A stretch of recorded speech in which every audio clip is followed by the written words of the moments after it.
അപ്പോൾ അജയൻ്റെ അനുഭവങ്ങൾ പറഞ്ഞു. മനോജ്, ഹായ്.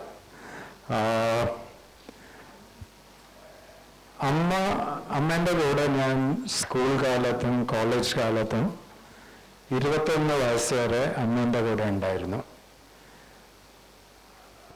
നമ്മുടെ ബാല്യകാലം കുത്തനൂർ, ചെന്നൈ, ഡൽഹി, ഇവിടെയൊക്കെ ഒരു സ്കൂൾ കുട്ടിയും കോളേജ് കുട്ടീനെ പോലെ അമ്മേൻ്റെ കൂടെ ജീവിച്ചു. പിന്നെ 21 ഇയേഴ്സ് തൊട്ട് അമ്മ വീണ്ടും ഫുൾ ടൈം എൻ്റെ ജീവിതത്തിൽ വന്നത് എൻ്റെ 50th ഇയറിലാണ്. അമ്മ ബാംഗ്ലൂർ, അച്ഛനും അമ്മയും ബാംഗ്ലൂരിൽ വന്നിട്ട് 10 കൊല്ലം മരിക്കണ വരെ അമ്മ എൻ്റെ കൂടെ ഉണ്ടായിരുന്നു.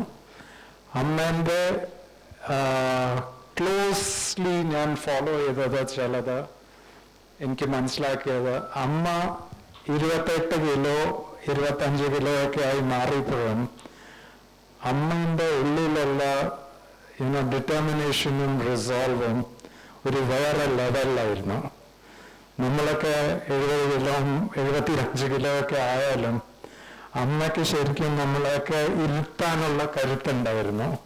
അത്ര സ്ട്രോങ് ആയിരുന്നു അമ്മ. പക്ഷെ ഞാൻ അമ്മേൻ്റെ അടുത്തുനിന്ന് പലതും പഠിച്ചു. കാരണം patience, resilience, ability to say no. No പറഞ്ഞാൽ നോ ആയിരുന്നു അമ്മയ്ക്ക്.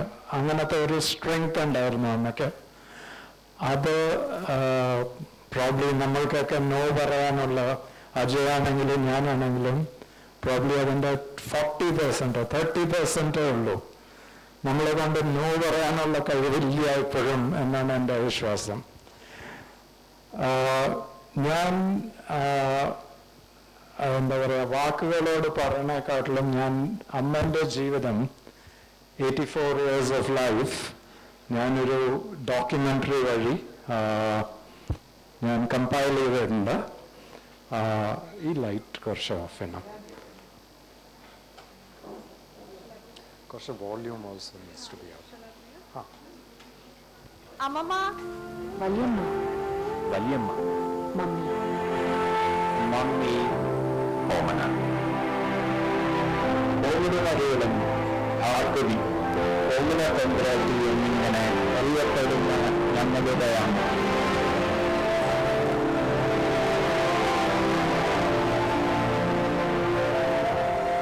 ആയിരത്തി 1939 നടുവത്തെ കുടുംബത്തിൽ ജനിച്ചിട്ട് 1950-60 കാലഘട്ടത്തിൽ കേരളത്തിലെ പ്രമുഖ അഡ്വക്കേറ്റായ US കൃഷ്ണദേവരേടിയാൻ കൊച്ചമ്മരുളം അദ്ദേഹം രണ്ടാമത്തെ മകളായിരുന്നു ഞങ്ങളുടെ അമ്മ.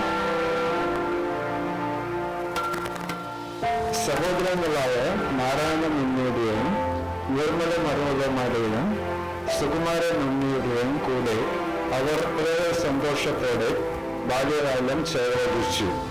കുന്നംകുളം ബത്തനി സ്കൂളിൽ പഠിച്ച അമ്മ തുടർന്ന് 1960 തൃശ്ശൂരിലെ സെന്റ് മേരീസ് കോളേജിൽ നിന്ന് ബോട്ടണിയിൽ ബിരുദം നേടി. പെൺകുട്ടികളെ വളരെ ചെറുപ്പത്തിൽ തന്നെ കല്യാണം കഴിപ്പിക്കുന്ന ആ കാലഘട്ടത്തിൽ കേരള സർവകലാശാലയിൽ നിന്ന് ബിരുദം നേടിയ നമ്മുടെ കുടുംബത്തിലെ ആദ്യ വനിത ഞങ്ങളുടെ അമ്മയായി. 1963 ജാനുവരി 16 ഗുരുവായൂരപ്പന്റെ സന്നിധിയിൽ വെച്ച് നിങ്ങളുടെ ഗോപിച്ചേട്ടൻ, വിദ്യാസാഗർ, അപ്പൂപ്പൻ, വല്യച്ഛൻ, അമ്മാമൻ, ചേട്ടൻ, ഡാഡി എന്നിങ്ങനെ അറിയപ്പെടുന്ന ഞങ്ങളുടെ അച്ഛൻ ഗോപിയുമായി വിവാഹിതയാണ്. അത് അമ്മയുടെ ജീവിതത്തിലെ ഒരു വലിയ വഴിത്തിരിവായിരുന്നു. 2 വ്യത്യസ്ത ധ്രുവണകളിൽ സൗമ്യവും സുന്ദരവുമായ ഒത്തുചേരലായിരുന്നു അത്.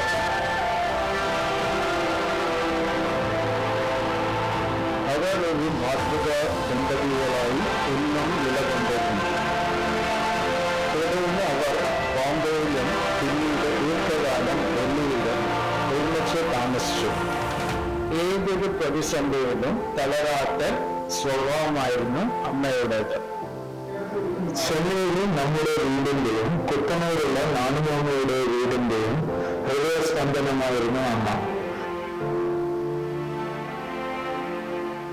ബോട്ടണിയിലെ തന്റെ അറിവ് ഉപയോഗിച്ച് അടുക്കളത്തോട്ടം സ്നേഹത്തോടെ പരിപാലിച്ച് ശരീരത്തെയും മനസ്സിനെയും പോഷിപ്പിക്കുന്ന പച്ചക്കറികളും പുഷ്പങ്ങളും അമ്മ വളർത്തി.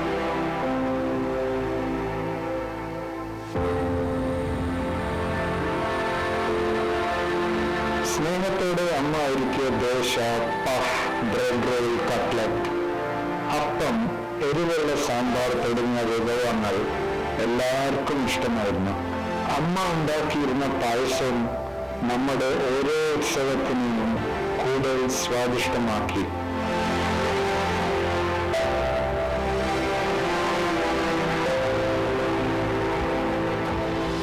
ചെറുതെങ്കിലും നമ്മുടെ അമ്മ ഉറച്ച കൈകൾ കൊണ്ട് വസ്ത്രങ്ങൾ തുന്നിയും അസുഖം വരുമ്പോൾ സ്നേഹത്തോടെ നോക്കുകയും ജീവിതത്തിന്റെ ഉയർച്ച താഴ്ചകളിൽ നമ്മെ താങ്ങി നിർത്തുകയും ചെയ്തു. 2 ആൺമക്കളുടെയും മരുമക്കളുടെയും അമ്മയായും പിന്നീട് 3 കൊച്ചുമക്കളുടെ അമ്മൂമ്മയായും അവർ നമ്മളിലേക്ക് അനന്തമായ ക്ഷമയും സ്നേഹവും ഒഴുക്കി. സ്കൂൾ പുസ്തകങ്ങളിലെ കഥകളിലൂടെ സത്യസന്ധത പോലുള്ള മൂല്യങ്ങൾ നമ്മെ പഠിപ്പിച്ചു.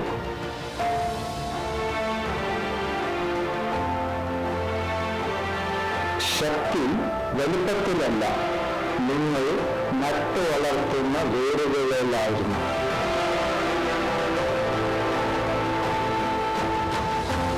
അമ്മ തിളക്കമാർന്ന കണ്ണുകളോട് പറയുമായിരുന്നു. ഡൽഹിയിലും ചെന്നൈയിലും ഉണ്ടായിരുന്ന നമ്മുടെ കൊച്ചു വീടുകളിൽ അവരുടെ സ്നേഹ സാന്നിധ്യം നിറഞ്ഞിരുന്നു. അവരുടെ ചിരി എല്ലാ വിഷമങ്ങളെയും അകറ്റി ഓടിക്കുന്ന ഒരു മധുരമായ സംഗീതം പോലെയായിരുന്നു.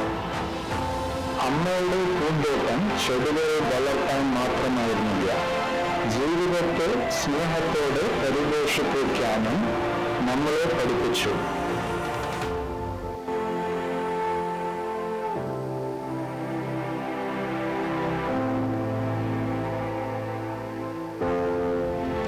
അമ്മ നമ്മുടെ കുടുംബത്തിലെ നെടും തൂണായിരുന്നു. ശാന്ത സ്വഭാവവും ബുദ്ധികൂർമ്മതയും യുക്തിബോധവും നിറഞ്ഞവളായിരുന്നു അമ്മ.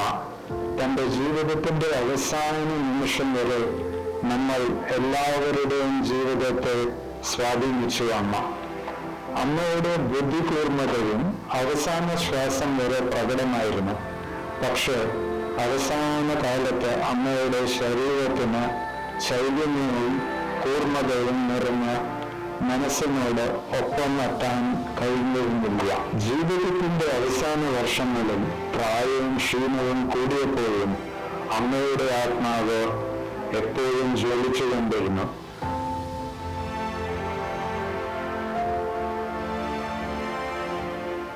പാലക്കാടൻ പച്ചപ്പിനോടും തണലിനോടുമുള്ള സ്നേഹം അമ്മയുടെ ഹൃദയത്തിൽ നിറഞ്ഞിരുന്നു. എപ്പോഴും ഭംഗിയുള്ള മലകളും ഒഴുകുന്ന നദിയും അവരുടെ ധൈര്യത്തിന്റെ പ്രതീകങ്ങളായിരുന്നു. അവസാന കാലത്ത് ക്ഷേത്ര സന്ദർശനങ്ങൾ, കുടുംബ വിവാഹങ്ങൾ, ചൂടുള്ള കാപ്പി, അമ്മയുടെ സ്വന്തം മൊബൈൽ ഫോൺ, കൊച്ചുമകന്റെ കൊച്ചു വർത്തമാനങ്ങൾ എന്നിവയായിരുന്നു അമ്മയുടെ ലളിതമായ സന്തോഷങ്ങൾ. അമ്മയ്ക്ക് അവയെല്ലാം അമൂല്യ നിധികളായിരുന്നു. ഒരു തീയൽ സ്പർശം പോലും മൃദുവും ഒരു പാറ പോലെ ഉറച്ചതുമായ നമ്മളുടെ അമ്മ മലയാളമ്മ കഴിഞ്ഞ നവംബർ 16 പുലർച്ചെ 3:58 നമ്മൾ വിട്ടുപോയി. എന്നാൽ അമ്മ വിധിച്ച ഓരോ വ്യക്തിലും നൽകിയ ഓരോ സ്നേഹമുള്ള കെട്ടിപ്പിടുത്തത്തിലും അമ്മയുടെ സ്നേഹം ഇന്നും നിലനിൽക്കുന്നു. ഒരിക്കലും കെടാത്ത വിളക്ക് പോലെ അമ്മ എന്നും നമ്മുടെ ഓർമ്മകളിൽ നിറഞ്ഞു നിൽക്കുന്നു. മമ്മി, ശാന്തമായി വിശ്രമിക്കും.